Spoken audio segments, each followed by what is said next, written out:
aba begesigwa kuhinga uko murembe kutanikira kukora aho kuruzembebo kwiha aha kubyara kandi ubwo barukoresa umuringo gukwiterera emisiri yabo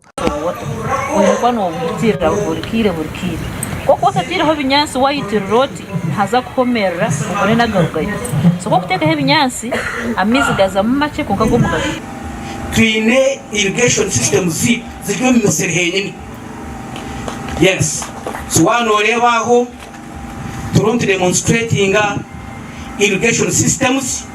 Abahinji nibagira ngo batwire batarakumanya okuba kuhinga aha mwanya muke bakusharura byinji konka kurugerera ahe bakozireho nibareba baganyirwemo demo aha ko mwami gacaro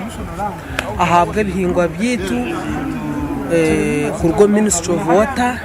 na munonga tukagira chance twagira irrigation scheme habwa damu yitu yo mu ruhenda ebihimba tukahinga kiro mukaga zonka zija zaruga mu kiro bishatashatu na mukaga. Abantu bongera bagira ngo nabateganisibwa umushana cyabaremesa kuhinga ngo kubakubira nibenda ngo konka kubakwirwe project yo kwiterera emisiri nikija kubayamba kuhinga obwire bwona no murimo murungi kandi guri kwezi mwen twasigarra itwe abahinji orayeremerwe ezo neshonga zibiri tube involved kandi twege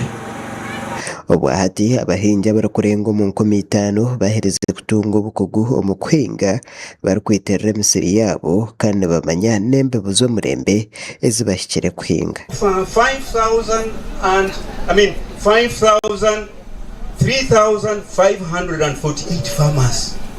have received this irrigation farming training and technology, and that's why some of them are already adopting. Tukasta ku expecting ngo basa kubaho konka tusimira ruhanga kureba ngaka turetera nkechi tusakutunguka district yitu yisinjiro kabenda town council kabenda sub county kagati sub county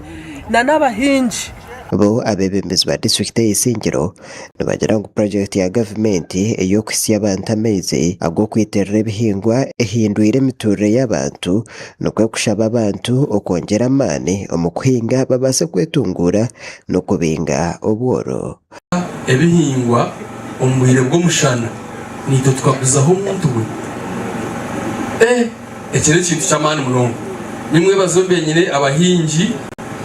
bakushika kinana mu district nabo babizire kunsima kandi ahabo kugira ngo bakoreki cyo kushikira mediyete nuje ya NRM habo kuba president Museveni kuyizire isinjiro ya pledging kuja kubakorera irrigation scheme kandi irrigation scheme ejo